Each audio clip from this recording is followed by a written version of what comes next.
Apabila engkau beramal, wahai seorang murid.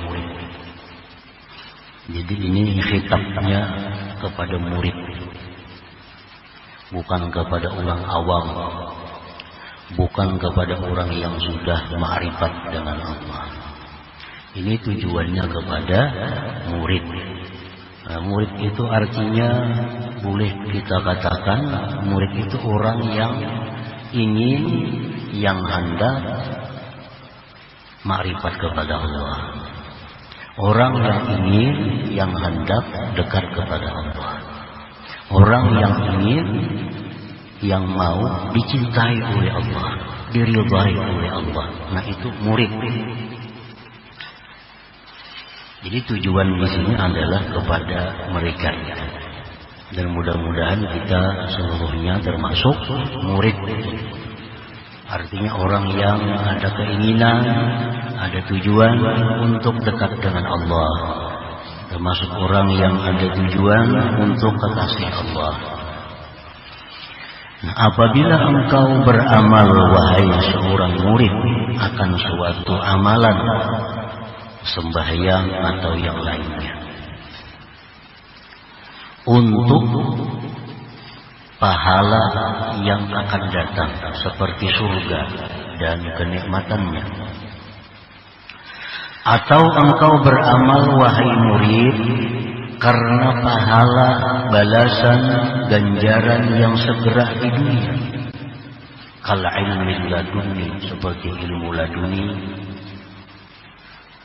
Dia beramal dengan tujuan agar dapat ilmu laduni. Wasalahil umur, dia beramal tujuannya agar perkara-perkaranya bagus dalam dunia ini. Warahail aish, dia beramal agar hidupnya ini makmur, hidupnya ini sukses. Awairiha atau selainnya. Nah, apabila engkau, wahai murid, beramal untuk satu balasan, untuk suatu ganjaran, baik dunia atau akhirat, maka Allah berfirman kepada engkau, innaka lam tasduq bi amalika. Engkau tidak jujur, engkau tidak benar pada beramal engkau itu karena aku, kata Tuhan. Jadi apabila kita beramal dimotivasi oleh surga, kita beramal didorong oleh keinginan agar selamat, maka Allah akan berkata kepada kita, engkau tidak benar beramal itu karena aku. Bal amil kali hawzi nafsi, bahkan engkau itu beramal hanya untuk kepentingan diri engkau. Engkau beramal untuk bagian diri engkau. Engkau beramal untuk kesenangan diri engkau. La li ada'i huquqi uluhiyyati, dan bukan untuk menunaikan hak ketuhanan engkau. Dan engkau telah berdusta pada perkataan engkau lillahi ta'ala. Nah, para muhibbin rahimahumullah, kita sembahyang. Kita sembahyang ini tergerak karena ganjaran surga. Sedangkan kita dalam niat sembahyang, usalli fardhu zuhri lillahi ta'ala, karena Allah. Nah, berarti karena Allah ini mendustai Allah. Kalau karena Allah, ada perlu memandang kepada balasan. Kita sembahyanglah menunaikan hak Tuhan. Karena hak Tuhan itu mesti disembah.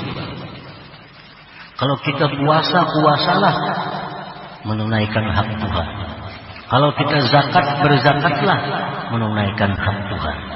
Bukan untuk kembali kepada diri kita, manfaatnya itu. Jadi kalau kita beramal dengan tujuan balasan baik dunia atau akhirat, maka Allah akan mengatakan bahwa kita tidak jujur.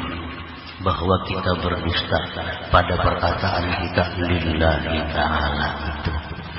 Nah, para muhibbin rahimakumullah, maka setiap ibadah dalam niat itu biasanya ada lillahi ta'ala. Nawaitul umrata wa ahramtu biha lillahi ta'ala. Nawaitu sauma gadin lillahi ta'ala. Usalli pada zuhri lillahi ta'ala. Jadi perkataan kita lillahi ta'ala itu bertentangan dengan dorongan yang ada pada diri melakukan taat. Dorongan kita melakukan taat agar dapat surga, agar terhindar dari neraka, agar hidup ini makmur, agar hidup ini lapang. Nah, jadi itu dikatakan Allah, engkau tidak menunaikan hak ketuhanan, engkau dusta padanya lillahi ta'ala. Ternyata engkau beramal untuk kesenangan engkau, untuk pribadi engkau. Nah, para muhibbin rahimakumullah, wal amilu li hafzi nafsihi murtabun bi wa'dillahi ta'ala fi kaunihi mujizan lahu bis thawabil ajil wal ajil. Orang yang beramal untuk kepentingan dirinya, kesenangan dirinya, seperti surga, seperti dapat karamat di dunia. Nah, orang beramal karena terdurung itu orang adalah ragu-ragu dengan janji Allah. Itu orang yang ragu-ragu dengan janji Allah, pada keadaan Allah itu membalas baginya dengan pahala akhirat, dengan ganjaran dunia dan akhirat. Jadi kalau kita beribadah kepada Allah karena terdurung dapat ganjaran, berarti kita digolongkan dalam golongan orang yang ragu-ragu dengan janji Allah bahwa Allah akan membalas setiap orang yang beramal. Ini Allah sudah berjanji, setiap kalian beribadah kepadaku akan aku balas. Nah, itu kada perlu lagi menjadi motivasi kita untuk beribadah. Tidak perlu lagi menjadi dorongan kita untuk beribadah, karena Allah sudah berjanji.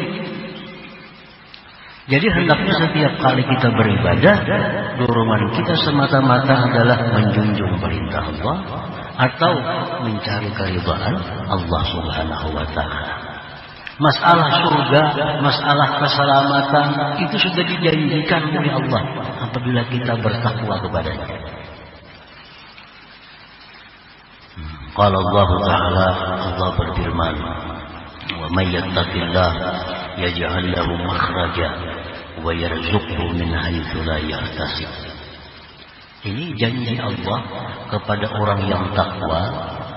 Di dalam dunia akan diberikan jalan keluar dari tiap-tiap kesulitan dan diberi rezeki dari jalan yang tidak terduga-duga. Ini janji Allah.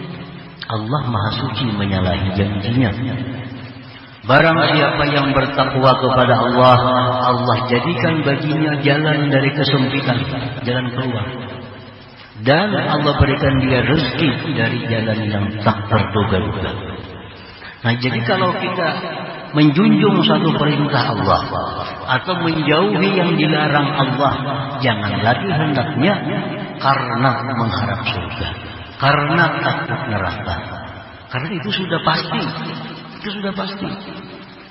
Jadi semata-mata kita melakukan perintah Allah, menjauhi larangan, semata-mata limaradatillah, untuk keridhaan Allah Subhanahu wa ta'ala. Itu pasti didapat.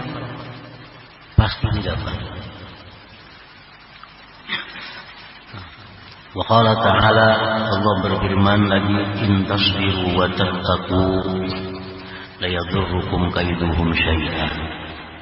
Jika kalian sabar, jika kalian takwa, tidaklah memudaratkan akan kamu tipu daya mereka itu sedikit juga pun.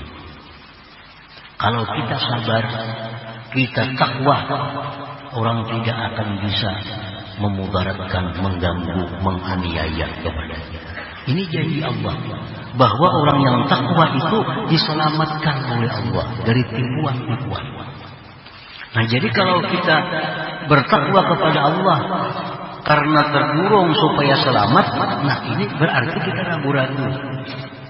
Allah sudah memastikan bila takwa dipelihara Allah. Jadi hendaknya kita takwa itu semata-mata karena Allah, jangan lagi karena agar diselamatkan itu ditinggal, dihilangkan. Wa qala ta'ala, firman Allah Ta'ala, ya ayyuhalladzina amanu taqullaha wa qulu qawlan sadida yuslih lakum a'malakum.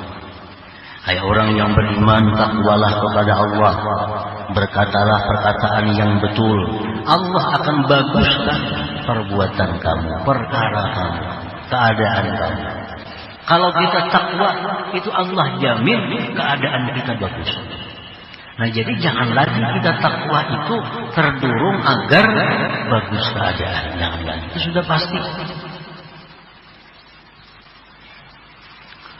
Qala ta'ala, u'iddat lil muttaqin. Surga itu disediakan untuk orang takwa. Nah, ini Allah berjanji, bila kalian menjunjung perintahku, menjauhi laranganku, itu surga disediakan. Nah, apabila kita beramal, jangan lagi mencari surga, itu sudah pasti. Kalau kita mencari surga, berarti kita masih ragu-ragu dengan yang dijanjikan Allah itu. Murtad atau murid. Para muhibbin rahimakumullah, banyak amalan-amalan yang demikian, yang mana kita terdorong mengamalkan itu untuk mendapat suatu balasan, satu ganjaran di dunia, dan itu bertentangan dengan perkataan kita karena Allah. Sembahyang duha contohnya. Sembahyang duha ini umumnya sembahyang duha itu adalah pembuka rezeki. Lalu kita sembahyang duha itu terdorong, termotivasi supaya rezeki luas. Nah, sembahyang duha yang seperti itu, sembahyang duha yang sebenarnya tidak ikhlas karena Allah. Sembahyang duha semacam itu, sembahyang duha orang yang ragu-ragu dengan janji Allah. Karena Allah telah berjanji melalui Rasulnya Sallallahu Alaihi Wasallam, salatul duha tajlibu rizqa wa tanfil faqra. Ujar Nabi kita, sembahyang duha itu mendatangkan rezeki, menjauhkan kefakiran. Nah, ini sudah dijanjikan Allah. Jadi kalau kita sembahyang duha, jangan lagi itu cukup semata-mata menjunjung perintah Allah. Kita sembahyang duha semata-mata mencari keridhaan Allah. Perkara rezeki luas itu sudah pasti. Jangan lagi terdorong oleh itu. Demikian pula orang terbiasa membaca surah Waqiah. Baca surah Waqiah, zaman rezeki luas, zaman rezeki berlimpah ruah. Jadi baca surah Waqiah. Karena terdorong faidahnya. Karena terdorong bila baca surah Waqiah rezeki luas. Nah, ini bacaan surah Waqiah dari orang yang ragu-ragu kepada Allah. Bacaan orang yang tidak ikhlas. Karena baca surah Waqiah itu sudah dijamin oleh Allah. Waqiah itu dijamin oleh Allah melalui Rasulullah menyampaikan bahwa itu surah Waqiah menolak kefakiran selama-lamanya. Sabda Rasulullah, man qara'a suratal Waqiah kulla lailah lam tusibhu faqatun abada. Orang yang membaca surah Waqiah tiap malam akan dijauhkan kefakiran selama-lamanya. Nah, jadi kalau kita baca surah Waqiah, jangan lagi terdorong untuk murah rezeki, jangan lagi. Kita baca Waqiah mencari keridhaan Allah. Kita baca Waqiah menjunjung perintah Allah. Nah, itu ikhlas. Nah, para Allah, wal murtab yastahiqqul iqab. Fa idza lam yu'aqibhu Allah dzalika fadluhul azim alaihi. Jadi kalau orang yang ragu-ragu dengan janji Allah, orang yang beribadah terdorong surga, ini orang ragu-ragu dengan janji Allah. Orang yang ragu-ragu dengan janji Allah itu berhak untuk disiksa oleh Allah. Orang yang ragu-ragu dengan Allah itu berhak dihukum oleh Allah. Nah, apabila orang yang ragu-ragu ini, orang yang selama ini membaca waqiah, itu aja dorongannya supaya murah rezeki, supaya hilang kefakiran. Orang yang selama ini sembahyang duha dengan harapan murah rezeki. Nah, orang yang ragu-ragu. Nah, orang yang ragu-ragu itu sebenarnya mestinya disiksa. Kalau dibiarkan oleh Allah, tidak disiksa oleh Allah, tidak dihukum oleh Allah, dzalika fadluhul azim alaih, itu anugerah Allah yang besar. Mestinya dihukum orang seperti itu. Mestinya diberi hukuman oleh Allah. Nah, para muhibbin rahimakumullah. Jadi kalau kita beribadah kepada Allah, terdorong ganjaran, bukan untuk keridaan Allah. Lalu kita selamat, tidak dihukum oleh Allah, itu sudah keuntungan bagi kita. Sudah keuntungan untuk kita. Wa yakfil muriba wujdalus salamat, kata Imam Ahmad Ibn Athaillah. Cukuplah bagi orang yang ragu-ragu itu adanya keselamatan, itu sudah cukup dan luar biasa. Nah, para muhibbin rahimakumullah.